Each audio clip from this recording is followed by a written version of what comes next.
Yeah. I just Welcome. Sorry about the small intro with Giorgio, the Art Bell theme song.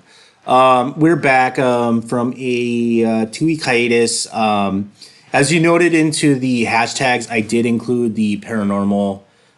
There is a reason for that, and it's tying into a project that I'm announcing now. I am in the process of writing a book. I'm not sure of how to go about it because there is I was involved in a project in 2012, a paranormal documentary that kind of went nowhere, and I sold the rights to my story for $200 with the promise of repeat episodes, but they canceled us after like the first pilot episode. And you'll let's just say that if you're on the Bio channel or Discovery channel, you will hear my voice occasionally on Halloween, and I am the weird guy that had the scary problem with one of my partners, and they really butchered my story.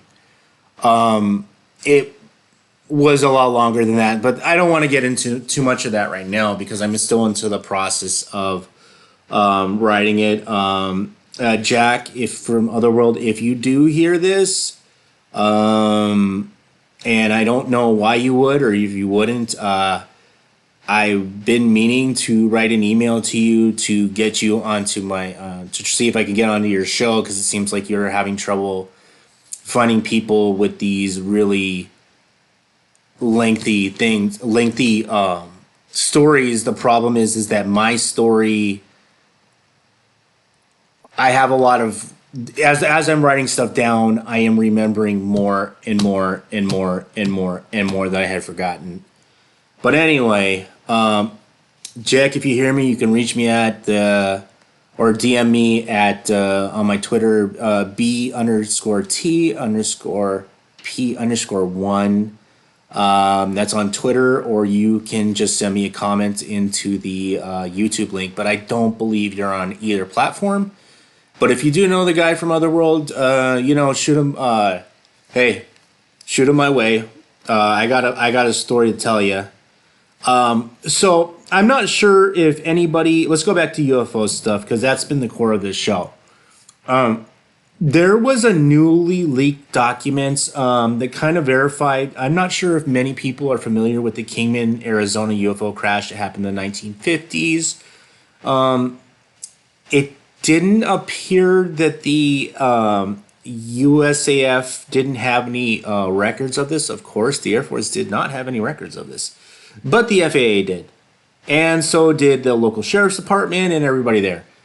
And it was a craft with bodies, blah, blah, blah, blah, blah, 4 feet tall.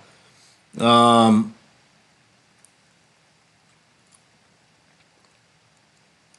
just don't. what I, d- you know, there are more people that tried to shy away that Roswell didn't happen, and Mika Hanks, and that's where Mika and I don't agree on what had happened at Roswell. I do think Roswell happened. I don't think that they were confused. And this appears the same thing is happening into the Arizona UFO crash. The reason people don't believe that Roswell happened the way that it happened is because there's a lack of documentation. Well, that might be true, but back in the day, especially at that in the wartime, people were a lot more honest. And it'd be kind of out of character for people, especially down there and that part of it, to just start making up shit about a UFO crash. People beg to differ, but it looks like that Kingman, Arizona UFO crash in the 1950s actually happened. You heard about this one, Elma? uh, there was a series of them there. Yeah, I mean, you had the I'm taking where was it? Aztec. Was it Aztec, New Mexico, or There was another one that was around 47. There was kind of a series of them there. Um, Yeah, supposedly Crashes. Oppenheimer and Einstein were out on the Aztec one investigating it. Yeah, it's just like, and we know these, you have these once again, and this is way back in the 40s. You already have these crash recovery teams with trucks and everything carting this stuff off. And, where does it all go? It's like Hangar 18, Area 51. It's just, Or it, what's it? What's it? it's an The it's one an ongoing Cincinnati, story, Ohio. Yeah. Yeah, it's just, on and on and on. Every crash that was a big crash, uh, you see that go on. And then Oh there's yeah. there here in near Texas, like near the Air Force Base in Del Rio, that the pilot flies over this crash site, and there's already people there. It's just like, well, how the how did they get there so quick? He's like the first one of the first guys that's going out there, checking out some report, and but there's already people there, cleaning the shit up and getting it all organized and getting it out of there. It's just like, what the hell, man? Yeah, that doesn't even happen in commercial airplane crashes. Yeah, I mean, to have a government organization, or whoever this group is, I mean, and they're ready to go. It's unbelievable, and they Oh get yeah, there they quick. Like then farmers can get out into their field, and these fucking guys are already there. It's like, how the hell do y'all get there so quick? You know? like I've suspected, there's a lot more to the story than meets the eye. I do have a theory, but I can't prove what it can or can't be. Sorry, I thought that was my kid Well, trying to get in my office. I would suspect that let's say these beings have been coming to Earth for a long time, would be my belief, and that many cultures have tried to interact with them and or make deals with them. Yeah, I firmly believe that that's happened in some form or fashion. I'm totally I'm totally on board with that. I do believe that this is an age old phenomenon, and I really, when me here in LA, you look around and you see like the average Joe and how they behave and how they treat each other. There's no wonder they don't want to deal with us. I am not joking. The human race is an epitome of selfishness, and I don't think that it to it's very animalistic to think that a space-faring race would want to kill us. And in fact, they don't want to do anything to do with us. They'd rather just come here, get Yeah, whatever they need, and go on their way. yeah, I think that'd be the smartest thing. I mean, depending on just how far advanced they are, several. At the same time, I think the development on their world would have to take roughly the same steps as it would in any other. There's going to be a survival of the fittest and some kind of specialization and all that going on as to who the stronger beast is. And so you should see the same things. It's like maybe they've mentally gone beyond for whatever reason and gotten past all that. Um, Maybe they haven't. Maybe they've gotten all the knowledge while still being like say like a reptile and still very vicious and animalistic. But I Um, think he would see it all. At the point of you have this intelligence needed to get to other places and see other planets. You could still be have this variation of warlike entities versus um, the other folks that actually mean you well. They may yeah, want resources or anything from you, or stopping by just to fill up on water and fuel or whatever. But they're not here to like fuck you over. yeah, exactly. Yeah. Hold on, let me see if we're good. We are streaming. We are good. We are good on YouTube, and we are good on X. Oh God, thank God. it seems like you see, because of the little bit of data we do have as we look for life. It's like you see, Mars, for instance, you see the same basic chemicals, same basic processes were going on, water or whatever at some point. It's just so, kind of extracting from that, like the same development you saw on this planet would happen roughly everywhere else. Yeah, there's yeah, I don't want to call NASA a broken record, but NASA has found evidence of life a million times on Mars. Like, I'm not. A lot of people would say no, they haven't. I'm like, yeah, they did. And not only that, they're not looking at the polar caps where the rest of the stored water is. Why The not go water, there? right? Yeah, I know. And then they're like, but in the winter seasons, the CO2 turns to ice, and I'm like, you have plutonium batteries, and you have like a mini reactor on there. It's not like your device is not getting warm. Um, Well, uh, and they know these, like these cave systems or sinkholes systems that they have. There's yeah, CO2 coming out of. There's a reason the CO2 is being replaced is because there's some kind of life there creating it. yeah. Oh There's yeah, really no chemical process that's going to be doing that for you, the way it is now. So there has to be something there, and they don't seem to be looking for the obvious. no. It's like when we find the red bacteria living in inhospitable they're living in what we would call biological life, and microscopic life is more malleable to variations. There's we found even microbes when we did with DART, the new one that rammed into that asteroid. There was biologics Yeah, they found. there. Well, I don't know if it was that explosion or if they looked at something, or a recent asteroid or comet, and there was all these compounds. It was almost thousands of different compounds that were being thrown out, amino acids. I mean, the list went on and on. It's just like, well, I mean, it's already got a friggin' little comet or a chunk of rocks got life on it. It's everywhere.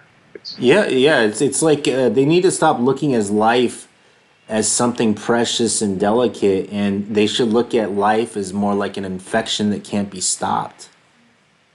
It's inevitable that it's more likely probable that the cosmos is teeming with lots of life. It's just that how many of them are got to the level of where they were advanced, and how many of them do they want to talk to us? you know. Yeah, how many of them are there? How long do they stick around? Do they kill themselves off? What's that whole, I guess, process, is kind of an unknown. But are there others that branched out and colonized enough so that they will always be there in some form or fashion? That's got to be going on too. Oh yeah. Yeah, we just have this narrow view of wanting to see like little critters or something when I think the evidence is already there. And it's just the slow pace. It's like the drip of UFO disclosure and all the rest of it. They treat you, like pat you on your little head like you're a little kid, just drip out this Oh nonsense yeah. over Speaking of six speaking of, decades, or it's 8 decades. Like, my God, like, did you you, hear you know, NASA's bullshit? You know what they're gonna do with the ISS? yeah, they're going to burn it up, bring it in, right? I mean, Yeah. how the hell is that the solution? I mean, then what What the was the plan? I fuck? thought that, What the what was the fuck? whole point?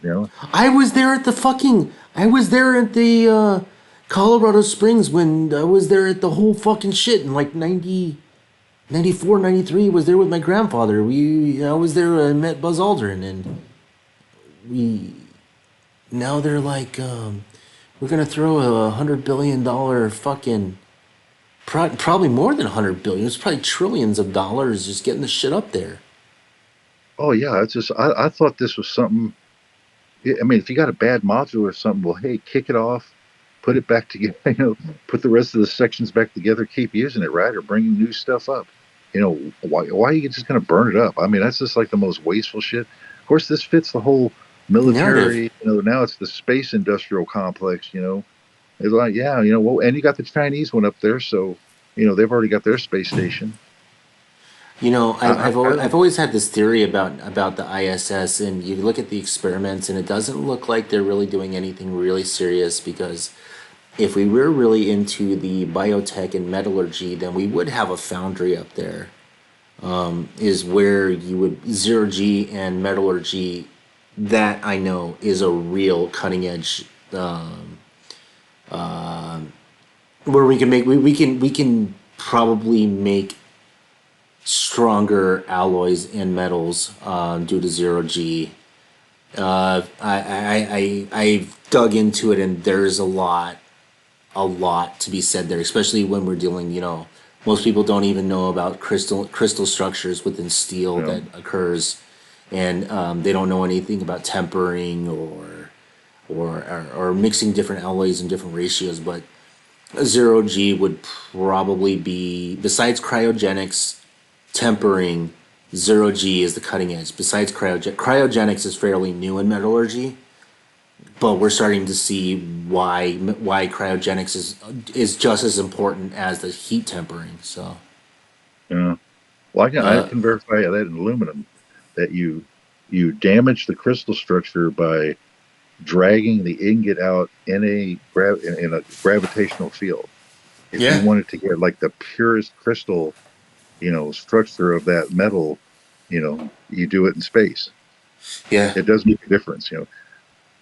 It's not still saying you can't make a good product or any of that. It's just like, if you wanted like the best product or some, new tempering or cryo effect or whatever, or some, like perfect crystal structure, that's where you would get it.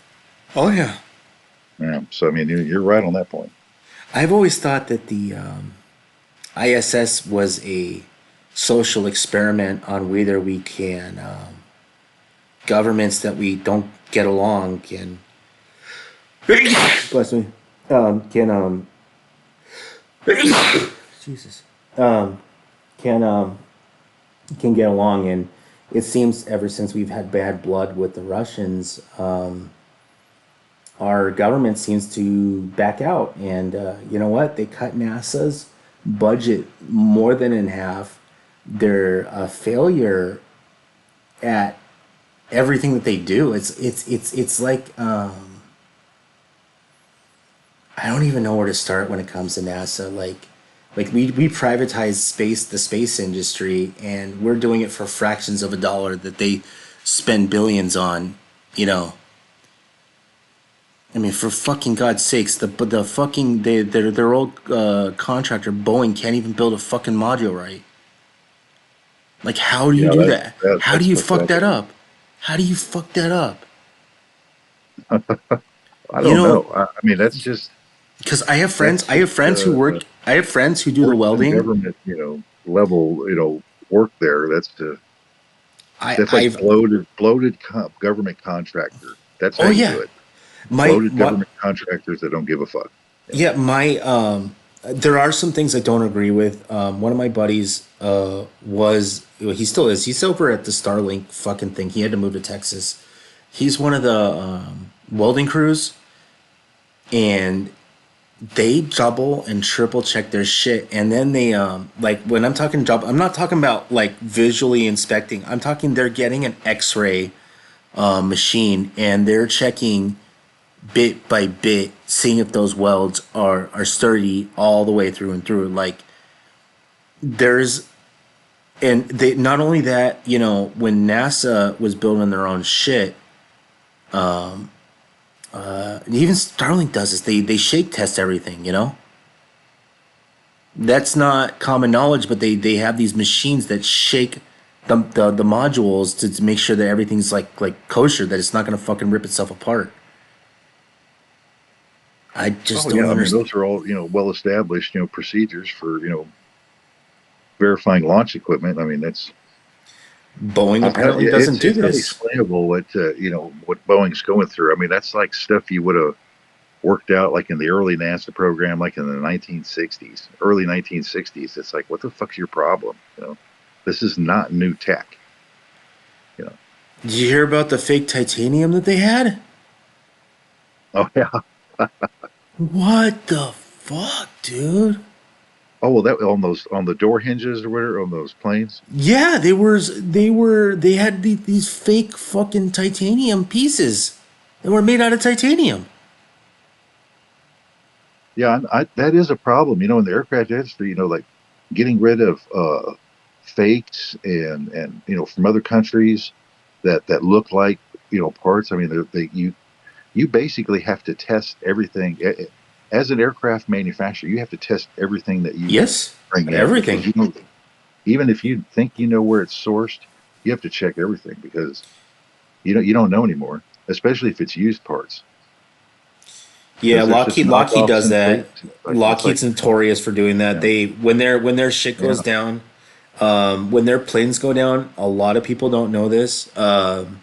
They recycle parts. yeah. It's not supposed to happen, but They do. and you're supposed to have never-ending trails of like like from I know from our end, the plants that did aircraft parts, you had to save every bit of data, like alloy samples, results, uh, any testing that was done. You can never get rid of that until like that plane is out of service or finally gone. You have to keep all that information, and sometimes that's for like 100 years or more.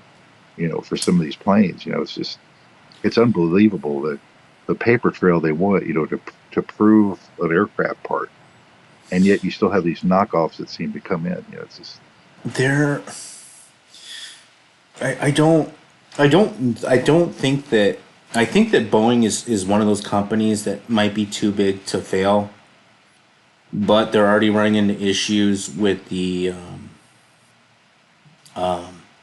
since they since in the United States we treat corporations as though they are people or royalty. The corporation got a felony, not an individual, and now they can't renew their contracts with defense contractors. So well, there's yeah, there has to be a consequence for that, or there will be one whether Boeing wants it or not, because it's like, look, if you can't build a spacecraft and SpaceX can, guess who's going to get the contract? It doesn't SpaceX. matter why you're fucking up. You're fucking up, and we don't want that right now. And you can't do basic shit. We have to move on, and then question all the other aircraft and all the rest of the shit you're making too. By the way, you just do it to yourself. If you want to be sloppy, you get treated sloppy, for being sloppy. Yeah, It's remember it, McDonnell it Douglas? I don't even know if they're around, but I remember even they were a great company. You know, oh yeah, North American and yeah, back when companies had pride and you weren't into all this nonsense and or corrupt because you're bribing and going through that whole you're just this bloated monstrosity. Not as bad Greetings, as gentlemen. government work, per se, but you're getting close because now you're just a bloated corporate structure. It's not much better. yeah, I think the FAA really needs to step in, and so does the DoD, and be like, look, I'm sorry, but you guys need to like disappear. We don't want your business. You can go to some third world country and build your shit there. And they should, or ban them from anything, you know. Yeah, it's just rare that happens anymore. You just don't see banking or anybody get in trouble for any of these financial disasters, any of these big fuck ups. Well, if you're building bad aircraft, it's uh Well, Boeing, it's I not guess you're good, but talking about. hey, we're oh hey pushing, oh wait, I we're didn't even see you pushing it. there. Wait, Greetings, where? gentlemen. Oh yeah, you're not even showing up in the shit. I was wondering why there was a third voice. Yeah, I was like, I see them. oh there you are. Yeah, back onto the UFO stuff. Lua Zondo's book leaked online, and don't want to ruin it for you guys. I really don't. But it appears that Lou was writing the book.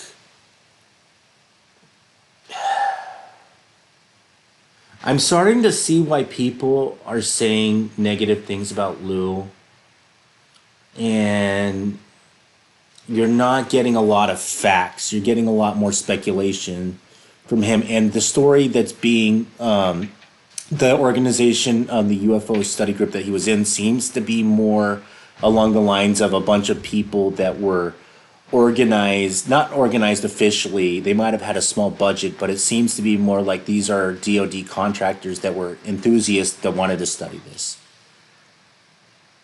on some unofficial thing. So I don't want to ruin your hopes. Buy Blue's book. I don't think he's a bad guy, but I don't think you're gonna get that aha moment in the government's line about UFOs. I don't. You're not gonna. You're not gonna get that from this book.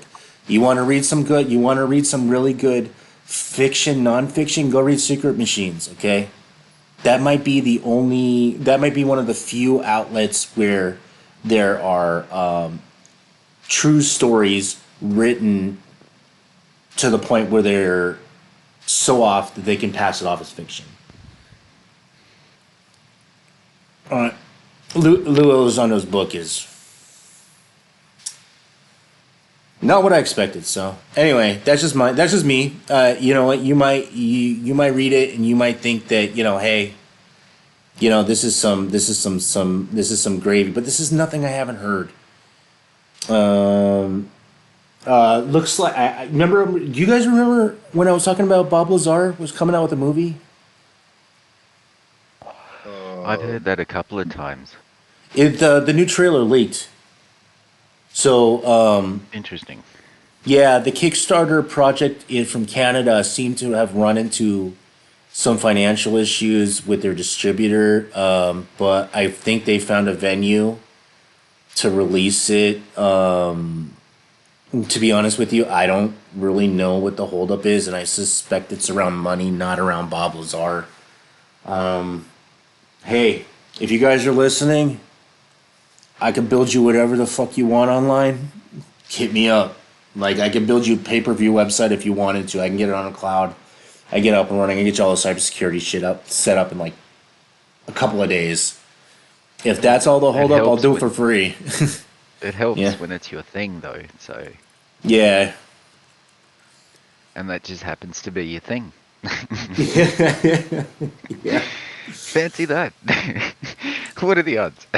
Yeah, I know, but it's like I do like what they were doing. I do like that Bob was. I actually there's a lot of people that don't want to believe Bob Lazar's story, and I think that some of the stuff he read in the manuals might have not actually been the 100% factual, but that was the best guess at the time. The whole element 116 probably wasn't what they explained it to him, because like if you think about it realistically, like how would you have come to the assumption, with whatever. I'm not going to poke holes in Bob Lazar. I really think he was telling the I'll truth, but just say, I'll yeah. just say one thing. When you start getting an element with superconductive capability, right, to a layman or to the untrained eye, right, you could pass it off as a new element. Exactly. Once you start showing the superconductivity of something, right, which is it's the same element in the periodic table, it's now reacting completely differently because you figured out its superconductive threshold. And it's like a whole new element. It's like a whole new toy. Wow, what Yeah. can I do with this now? Like Yeah, there's been some weird stuff that we've been able to do now where in metallurgy, and this is like cutting edge, where they're able to mess around with something in it to the point where it can absorb shocks better. And this is some sort of meta property that they've been messing around with, and I don't really understand the physics at this point because they're talking about I'm quoting the physics.org article, something around, I don't even want to say it. They were talking about elements having four-dimensional properties and somehow being able to manipulate that directly in an untold fashion. And if that's possible, then what you're saying could probably be the case as well. I just don't. The problem is that when I find these articles on physics.org and I will look into the source, I will look at the university, I will try to find where the fuck it is. I can't find shit. Every fucking time. Like, where. Well, they're Yeah, throwing around headlines that are very flashy without any substance in a lot that of might be the cases. It's case. like, Yeah. yeah, it's like, okay, well, we have some evidence of this, or and then put things together that aren't really true. And I don't know why. I don't know. They seem to be either they're spoofing like legitimate physics sites like phys.org, or those guys are just putting out some crap articles now. I mean, they got to tighten it up. I've seen some real crap, because the physics is, there's some headline I ran across the other day. It's like, some kind of effect that breaks some quantum effect that breaks the laws of physics. Well, that's fucking stupid because there's quantum physics, right? I mean, that's just dumb. Oh, yeah. And it was a really dumb article because it's like, this is all you're just, you have a flashy title here and you're trying to make it sound like something, but this is like, it was just a bunch of gibberish. It's Yeah. disappointing. I mean, it's just the level of crap that's out there from supposed sources, that are supposed to be good. It's pathetic. Yeah, I think that I think that the average person, this is not an American thing, this is like everywhere around the world. I think it's human nature not to look into things if it's coming from a high end academia. And when you look into the players and the institutions that they're coming from, you can't find any information. It's not like these institutions would be hiding any of that shit anyway. Mm. Some do, some don't. I don't. The level of misinformation and I don't know. That's basically it. It's just it's just like MSN. They would say with Kamala Harris, they're trying to tell you, oh well, we never said that she was the border czar. When you can bring up stories from 2 or 3 years ago where they're saying she's the border czar. So it's like, it's just like, so what kind of people do that? You're paid mainstream media prostitutes. You basically say anything for money. Oh And I yeah. think that's what a lot of these sites are. You got some other goal besides pure science and knowledge because you're putting out crap, Oh, it looks like we lost nonsensical Vandeman. scientific crap. Uh, Scrambles people up. That's what's bad about it. Somebody that's younger trying to learn something, gets scrambled up until he figures out, well, that was just a bunch of crap, but you wasted all his time instead of just getting good information. yeah. But such is the internet, such is life, really. Have you? I don't want to change the subject, but you know about it, Operation Paperclip, right? Yeah. Did you know that Operation Paperclip wasn't only the Germans? Uh, I, This is a weirder one. This is a weirder story I heard on Mika. Apparently, there was a Japanese unit called U-751, and there's not a whole lot of documentation on it, other than what we have found out through Paperclip by importing the scientists under these secrecy agreements. But it appears that the Japanese were highly involved in biological warfare, real life experiments all throughout the war. yeah, I would think, And any military, gets like that, especially during wartime.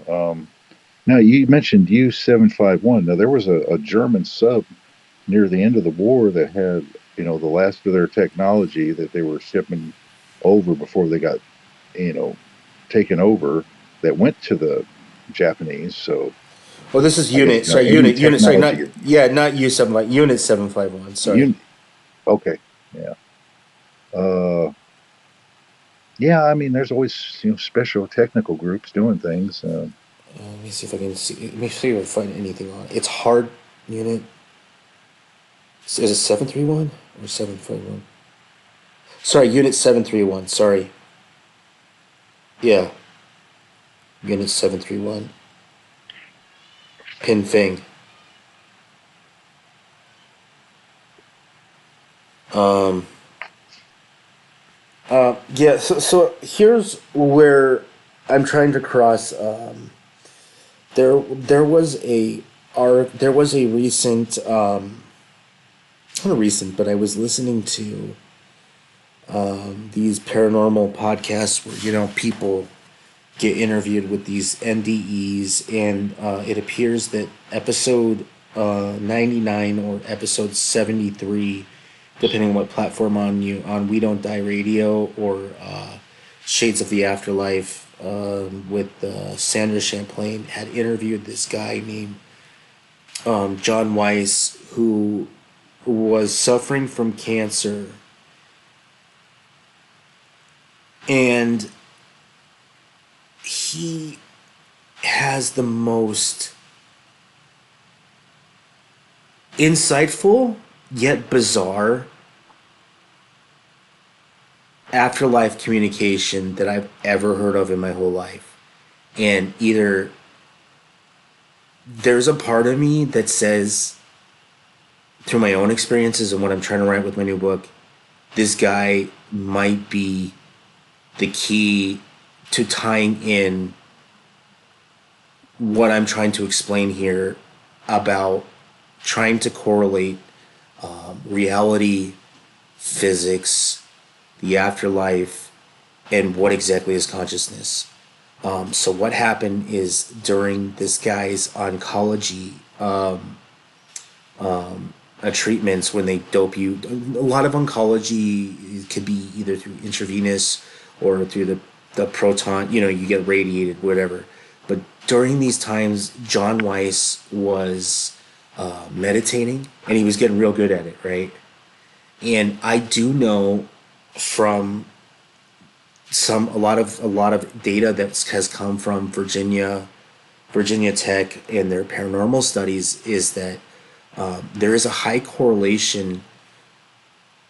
Psychedelic drugs and spirituality can only get you so far, but it seems to be that the big push between what we call transcendental meditation and out of body experience and paranormal experiences generally happen through long term dedicated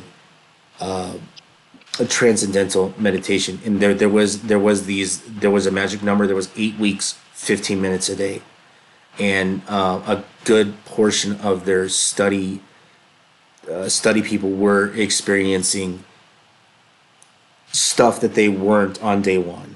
I can tell you that, and had amazing abilities that they didn't have before. And this is coming from PhDs and eggheads. What had happened to John was, he was reading a lot of books about World War II, contemplating, trying to keep his mind off whether he's going to die or not. And he had a dream where he was in Iwo Jima, and he said it was not like any other dream. And they're basically handing him M1 Garand, which would be appropriate at the time. And he's like, shoot, shoot, shoot. So basically he plops into this dream, and he's in a war. And that's not where things get weird. He said this dream was as real as you and me talking right now. And he said, not only that, I could smell the smells. And this had happened a few more times, and there were different places in the war And every time he runs into this character named Lyle, right, who keeps on talking to him, who apparently was alive in the 1920s. And eventually, what had happened to John was that he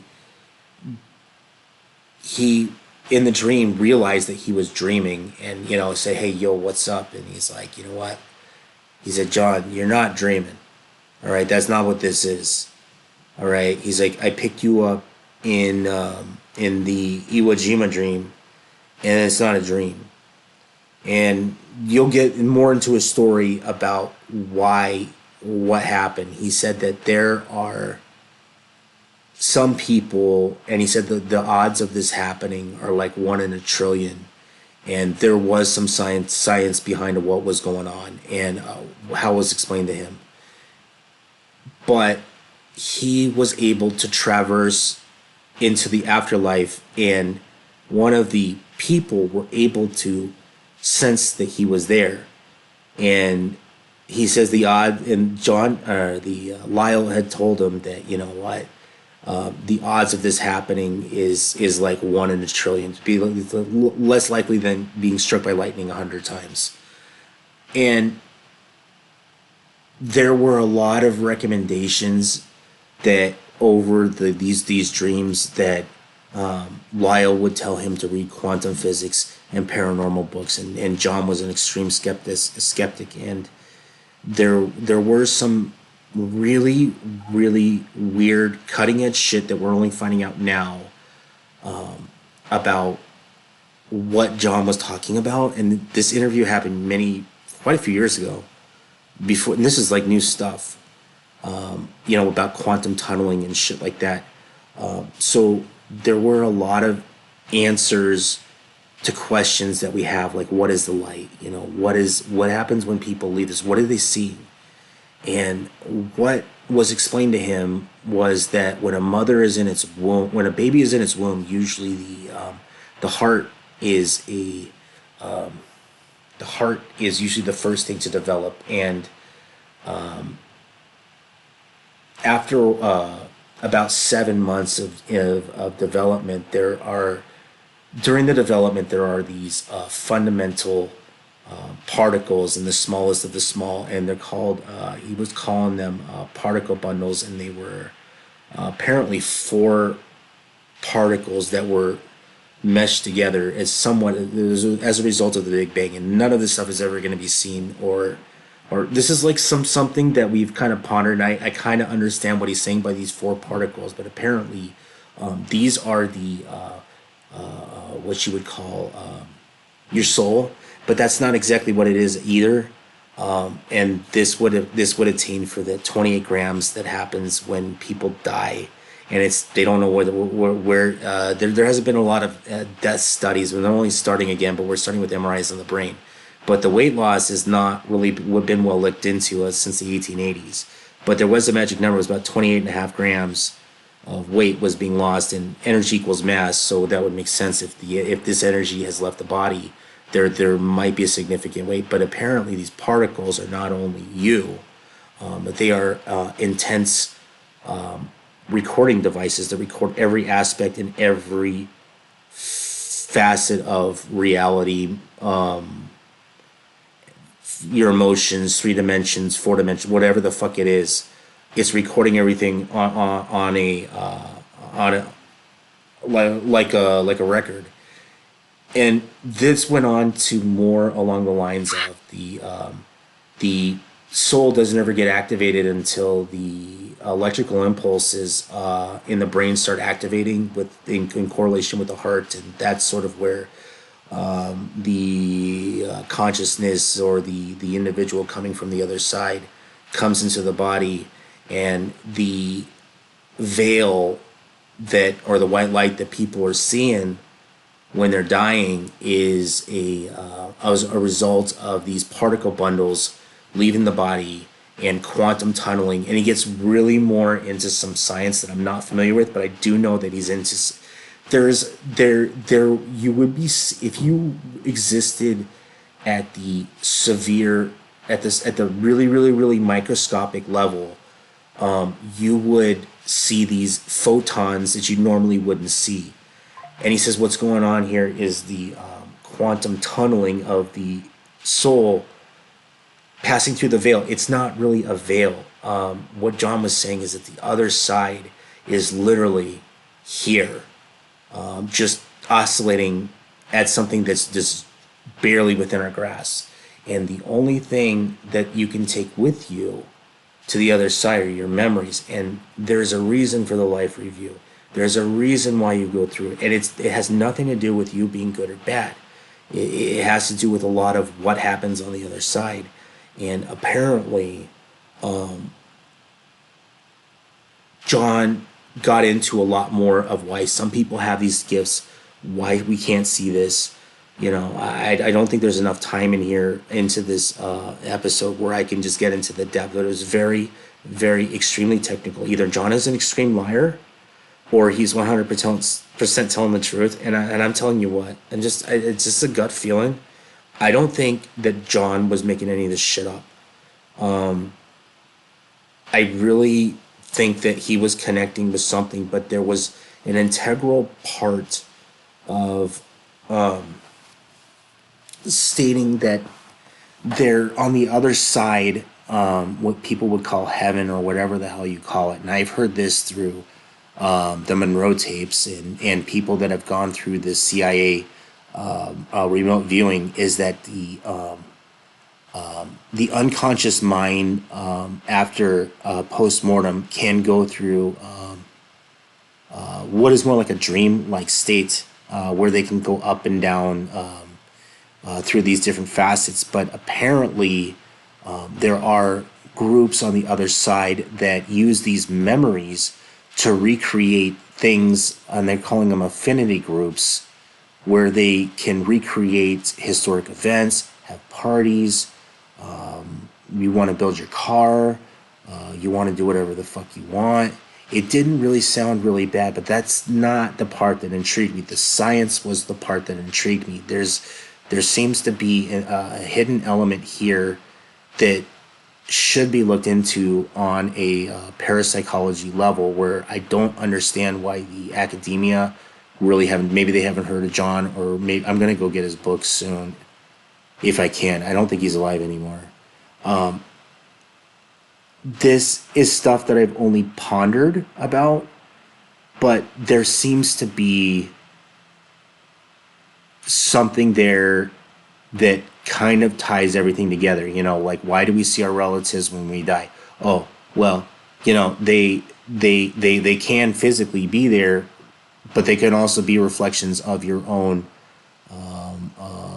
reality, or what was comfortable for you at that time to comfort you when you cross over. There's been multiple times I've been told through occult studies and whatever, and I've said this on the show, there seems to be this this odd correlation between matter and consciousness. And what John was saying is, that consciousness creates matter, not matter creating consciousness. And what is matter? And it's starting to lead towards, when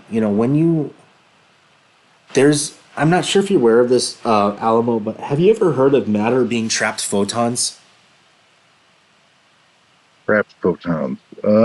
Trapped photons.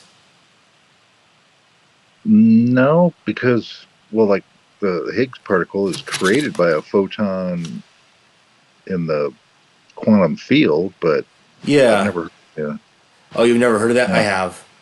that it's trapped photons. Trapped photons. Yeah, quite a few. There's quite a few books on this. Yeah. And that kind of baffled me, saying, that matter is trapped light, which would lead more towards a, is our reality really more of a simulation, or is it a hologram? Is everything that is real, is it actually real? But I don't think there's any way to determine that. I mean, if it's such a great simulation, like it appears to be, I don't know how you would tell. How do you, when you're trying to explain something or still figure out like what the basis of your reality is? How would you know whether that was fake or not? You have no measuring rod. reference. Yeah. Yeah, you have no reference. So how would you know? Ever know? I guess we'll have to die to figure that one out. No, I'm playing. Yeah, and as far as we know, I mean, as far as I know, maybe there's these other people, but there's nobody that's like died, really died, and come back. I mean, we have these stories from people that you know have been clinically dead or whatever for a certain amount of time, but I don't know. Is that really were they really dead? Well, Or that's was it that's just this some is real low level oxygen experience in their brain? well, Just we there are brand new studies out on MRIs of people in the brain, and there was a lot of stuff that was going on that we didn't anticipate. So close to clinical death, it appears that the brain is operating in what they call, I think it's theta waves. It's some sort of higher level thinking. It's basically like somebody put nitrous oxide into the engine, and this goes on even up to 30 minutes post mortem. Why is there increased electrical activity in the brain when there shouldn't be any? And that's not something we expected. We put up the encephalographs on there, and but that's not enough. We had to get through these MRI. I don't know what they're called now. I think they call them stereoscopic MRIs, whatever the fuck it is. We're able to see more than we were 20 years ago on what's going on in the brain. And there's a lot more going on in the death process than we ever thought that there was. I've I've heard a lot of doctors that study this stuff. There seems to be a large, not a super large part, but there is a good portion of the medical community that seems to believe that there is something else going on, in the death process of the body.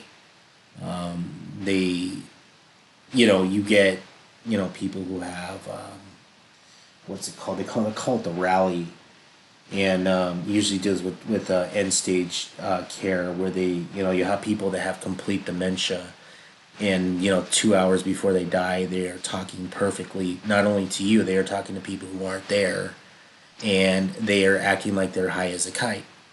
You know, not in a bad way. I mean, more like they're more, they have more life in them. They're energetic and they're very focused.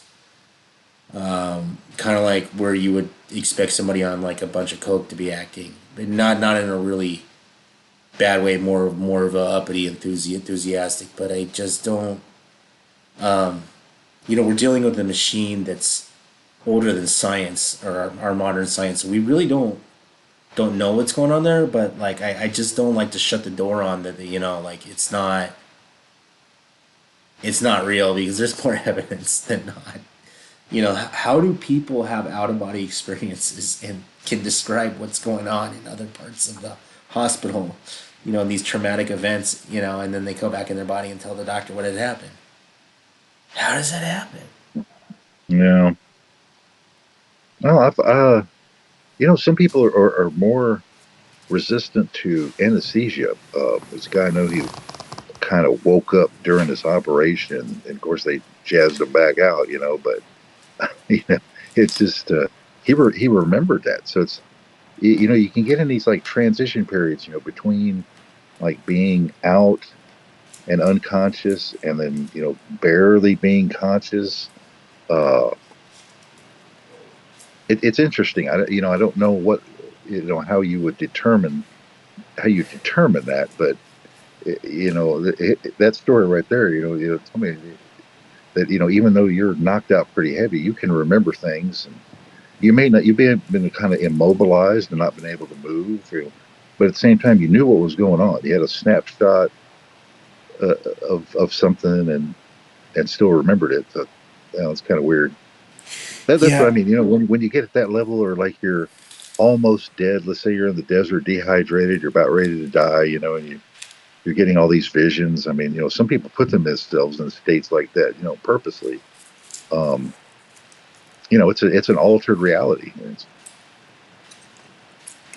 It's the reality you're in. Localized reality of your body at that time. It's not everybody else necessarily experiencing it. yeah. The I would say that there, for all of the NDE podcasts that are out there, I I can spot fakers, and there is one that I'm not too fond of, and they are based out of Utah, where everybody sees Jesus. I'm sorry, I'm giggling, but the overwhelming majority of people that do have NDE experiences generally don't see Jesus. I'm just putting the data out there, and this seems to be the the the tunnel is not universal, and the life review is not universal. Seeing Jesus is not universal, but being transitioned into something that was more comfortable to them, like a family member or whatever, seems to be more common than anything else. Whatever that means. But Well, it's something they focus on. They're focusing on their religion or their beliefs, so that's what manifests. yeah, I mean, you're conjuring and bringing that into your life and having experiences based on that. Which may be it's the same old story. It's similar but different. So you can have these weird experiences, and yet they're tied to that instead of just being some weird paranormal experience, or whatever that is. Too. I mean, who knows, yeah. man? I mean, people have all kind of experiences. I'll yeah. I'm gonna have to stop that one right there, because I'm gonna try and do some more research and kind of bounce around ideas with my book. But don't expect the book to be out anytime soon. If anybody's listening to this, I've only got like pages written, and I'm starting to, which avenue do I wanna put it to, and do I want to? I really don't want to make a a profit off of it per se. I would just want it to be more of a, hey, somebody's been there, who's been through this, and trying to put some new ideas out there, whether they're wrong or they're right. They're the ideas that I had come up with, which might be hard to push to a publisher. But hey, you know what? I heard that Amazon will publish anybody, and so will a lot of these AI companies or these startups. And hey, if there's a cheaper way of going around it, that's fine. There was. Do you remember? Do you remember Alamo that I was telling you about the shrinking internet theory? Uh, It's artificially getting smaller by Google. yeah, because of these crappy search engine results giving you like less results and less No, no. ability to get to results. Yeah, it's Oh no, no, no! It's done by design. It's actually Google's upper echelons that are picking and choosing oh yeah. where they want the traffic to go to, and they got caught. They lost a battle. They got an antitrust lawsuit. It was the United States versus Google, and they lost. And there was enough evidence to say that they were doctoring searches, like not based on what they say. A lot of your searches now are based on a bunch of factors, but there are factors that other people are not aware of, and they're Now, when you do a Google search, like I say, if you have a Google account, it's not always based off of what is indexed or what is actually what the Boolean search is or whatever you're searching for. There is an added factor where they've been weaseling around because Google has been saying up and down that we are modifying your searches based on your likes on your Gmail accounts. And that seems to not be the case. And I've had trouble turning that thing off. And when I turned the goddamn thing off, all I was getting was political ads on YouTube, which are tied to your Gmail account. So when I search, okay, this is how bad it is. Okay, I don't know if you look up medications and let's just say you look up stuff for educational value. You know what shows up most of the time now for medicine? You search around for it. Rehabs. Rehabs show up. Tylenol, alcohol, codeine. You search that, and the first thing that shows up is not a Wikipedia article. It's rehab. Yeah, they're pushing big medical, big pharma for sure, Yeah. and the political angle that Google is very political on certain topics, and you can do searches and just your whole search is essentially ignored, and you will get a list of a political list to go look at, that has nothing to do with what you just searched for. I've run Yeah. across that. So Yeah. I mean, Yeah. they're not useless, but it's not a very good search engine anymore. I mean, honestly, it's No, it's not. And I've been telling people that there are alternatives. Bing is not any better, and believe it or not, DuckDuckGo is really being under the hood. They're just not logging any of your data. What I found seems to be the better way of going around it is there are older search engines that seem to work a little better. Dogpile still around, but you are using other people's search engines in a very old fashioned. Or you can use international search engines that aren't based in the English language and won't censor certain words.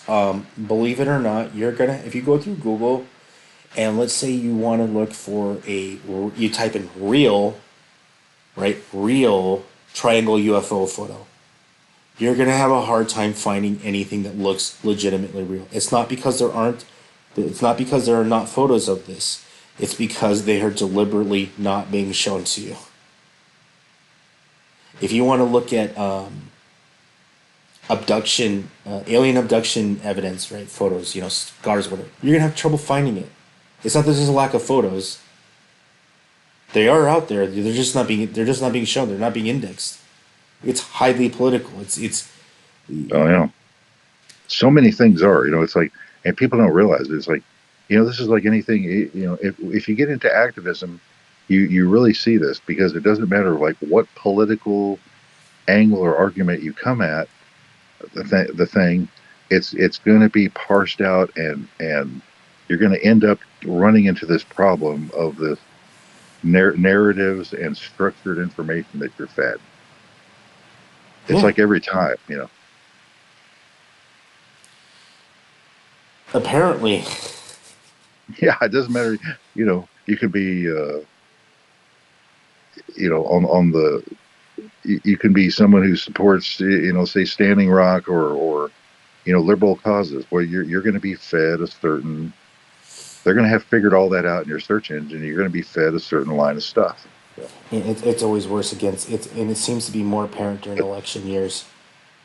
Yeah, but Oh, on certain topics, everybody's going to be fed one thing, and that's whatever they want you to see. Then it doesn't matter. But speaking of which, you have you heard about the Trump assassination UFO videos? know, no, that's a new one. I've seen Okay, plenty of videos, and they looked at the analysis and the sound. all that, and it's So just so so so the I hate to break this parade, guys. All right, so I have heard this all over slash UFOs and on Twitter. I'm not really on there. I was just searching that day and the Trump UFO videos, and like, oh my God, it was moving so fast you could barely see it, and because you see them 2 seconds before you hear the sound of the shots, and they're apparently the okay. I'm gonna tell you one thing. The reason those things are moving fast is because they're bullets. What you're seeing in the high speed photo are bullets. They're not UFOs. Bullets travel faster. Generally, generally AR-15 rounds is a 223 or 5.56. Generally shooting at like 2,300 or 18. Even a basic round, you're shooting 1,800 feet per second. The speed of sound is 1,100 feet per second. Right? There's your 2 second delay. There is no yeah. Trump UFO video. Those are bullets flying over his head. I, you know what? There's supposedly, but now this is odd because there was some cameraman that was there that had his camera set up, and it was doing like 1/4,000th of a second exposures, and it's just like, why the fuck would this guy have a camera, aimed like that? You're essentially directly at him, essentially a high speed photo camera is just like, well, what does he need that for? Exactly. Why is that there? But along with all the other anomalies, it's just because it's a setup, man.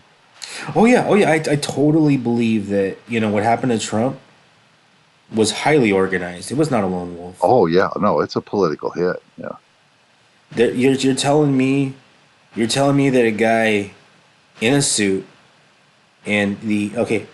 First of all, okay, the guy had an AR-15. Secret Service does not have any. Do not use that. They use Secret Service, and a lot of the snipers use the the bolt action 308, mainly because it's a good punching round, and it's going to obliterate anything that you put in front of it. Especially if you shoot if a sniper sees that if you get hit with the 308 round coming out of a bolt action rifle, generally moving well above 2,000 FPS, you're going to atomize whatever you're hitting. That's the goal. And the Secret Service generally don't carry ARs mainly because it's a shitty round. I know people are gonna disagree with me, but I know my way around a gun, and a lot of people, a lot of soldiers will tell you the same thing. The 223 is not really the best round all around. I more people like different. Let's just say that if you're going to be using a weapon of war, there are better options. Secret Service tend to use either sniper rifles or they're using machine pistols. Not AR-15. So how could the Secret Service mistaken this guy for another one of their guys? He couldn't have. What do you think he was a no, sniper? I mean, No, he they was knew him this. beforehand. They had they've got all these videos and pictures of him beforehand. They were talking about him and this. Thing. Well, they were told to stand down. That's why it happened.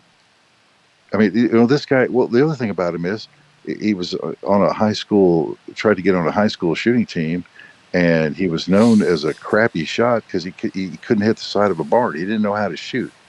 So, you know, I mean, this guy. Okay, maybe he tried it, and they're setting this guy up to be the patsy. That's what I think it is. And Oh, then you got the real guys that can shoot, behind him, and number one, getting rid of him because he's the patsy, and then the real shooters are behind him, to get the job done. oh yeah, I totally believe it. It's the same setup from 1963. I mean, it really is. Yeah, it was a total setup, and you know what? They're gonna make it disappear. They're gonna make it disappear out of you know what, and you know, Hmm. This is the part.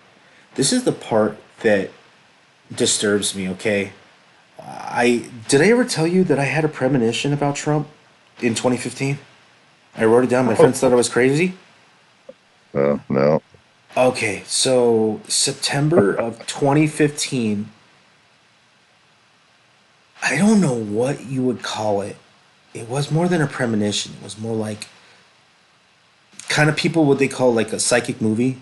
Okay, so I was just like drinking like a rock star, and then I was like thinking about something and listening to some things, and I was forget where I was. It was somewhere in Chicago, and I told my friend like, "Hey, you know what's gonna happen?"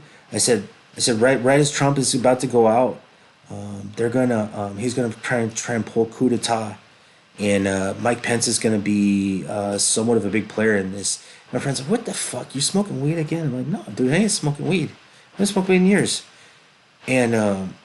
And sure enough, that's what almost happened. And I've got the same weird feeling about Kamala in not a good way, and it's something completely different. It's more like some sort of dominance agenda, and I don't want to say like the fucking weird NWO word, but I can't personally, see her being president or fully accept me her, either. but No, she doesn't have a chance, and uh, and the it deep doesn't. state wants to get rid of Amen. Trump. So I Well, it's all part heard, of this. Look, both sides are being manipulated. They're all puppets. So what you're seeing is a puppet show. It's not that we should take either side seriously. It's just this show that's presented for you. It's a shit show. You know, yeah, I don't it's not real. It's honestly, I don't think that Kamala is a good choice. I don't think Trump is a good choice, but no, hey, you know what? The no. deep state wants him dead. That's got to mean something. That's Yeah, got to. I think it's well, the design of all that is to uh, demoralize you about your belief in government or what's going on, which should certainly be the case because there's obviously something else going on. There's obviously some other group or entity in control that's creating this environment, and you don't have any control over it or way to change it. Basically, as the average schmuck. I heard. Uh, I did hear that Bobby Kennedy did have an offer.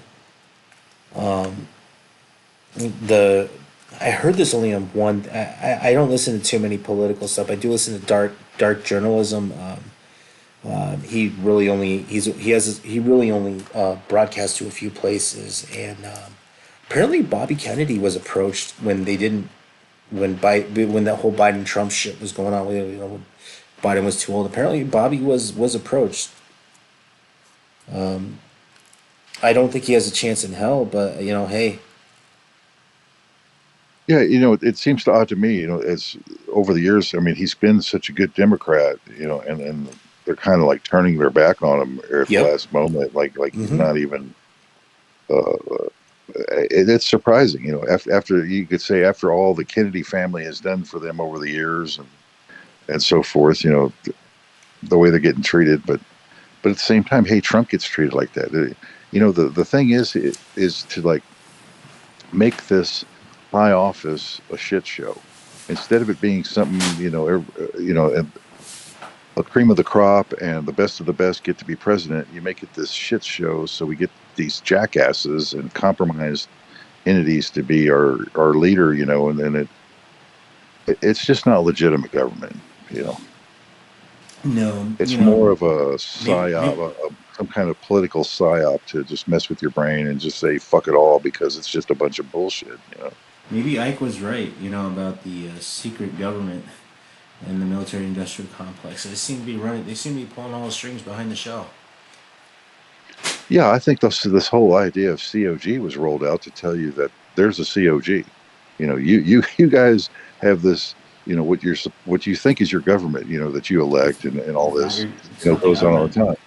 But yeah, but you have this unelected executive branch that's there all the time behind the scenes Calling all that the shots. truly runs things. They're the ones that are the you know personnel people at OPM or at Boeing or.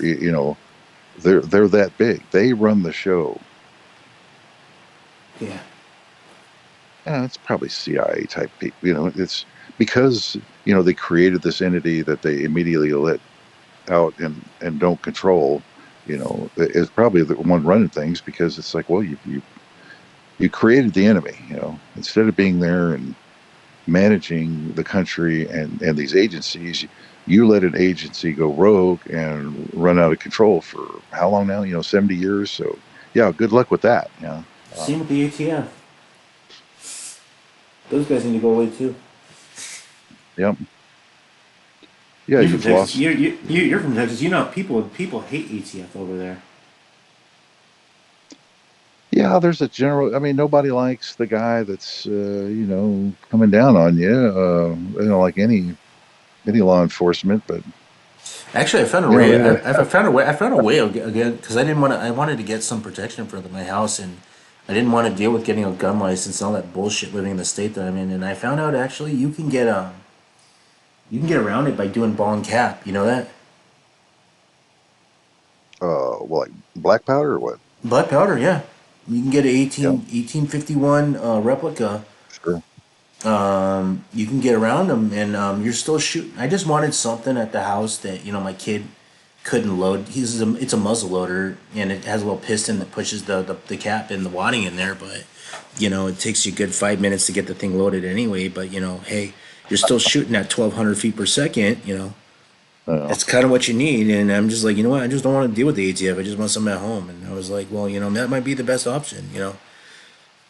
Who knows?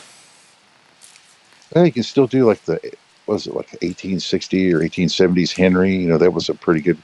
That was that transition where they were still like the old paper cartridges. Yeah. So you still had that loading, old black powder loading type and caps and all going on, you know, but you could still, it was like lever action. You could still, have a decent rate of fire. But Yeah, you can I still don't know. do. Yeah, with a kid and everything, that's a hard one.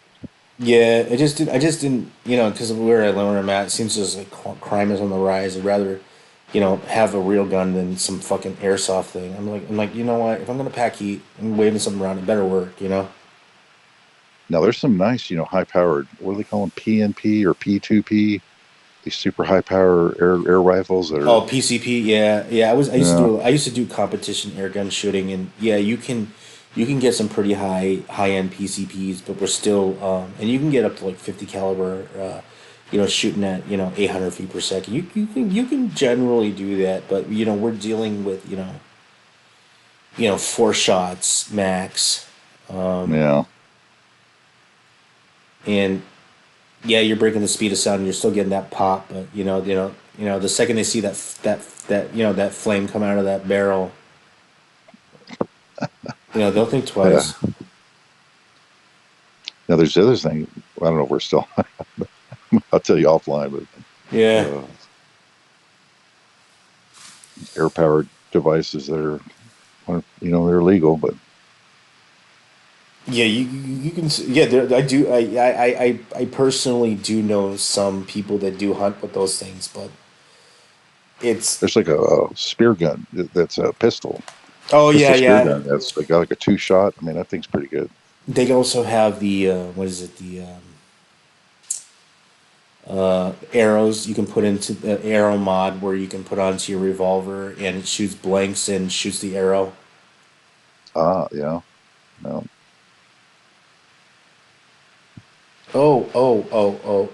This is the last topic I want to get onto before we cut this out. The Did you hear about the market crash on Monday?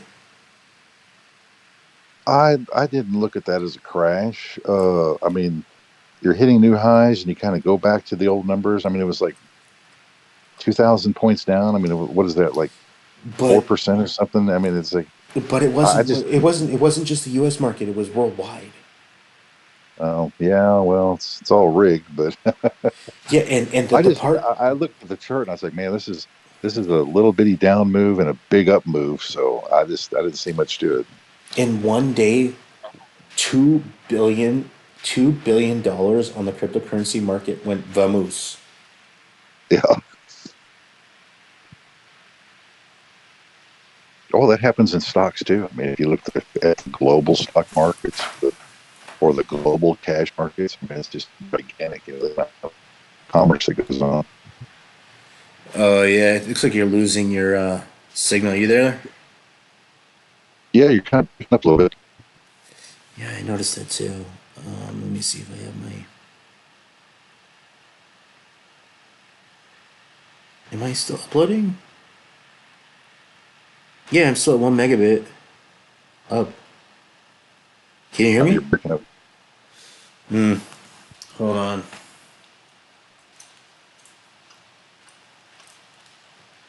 Uh, really not sure what's going on here. Let me get some data off of the network. Maybe that might help. You hear me better now? No. Alamo? Now you're breaking up bad. Uh, A little better now. yeah.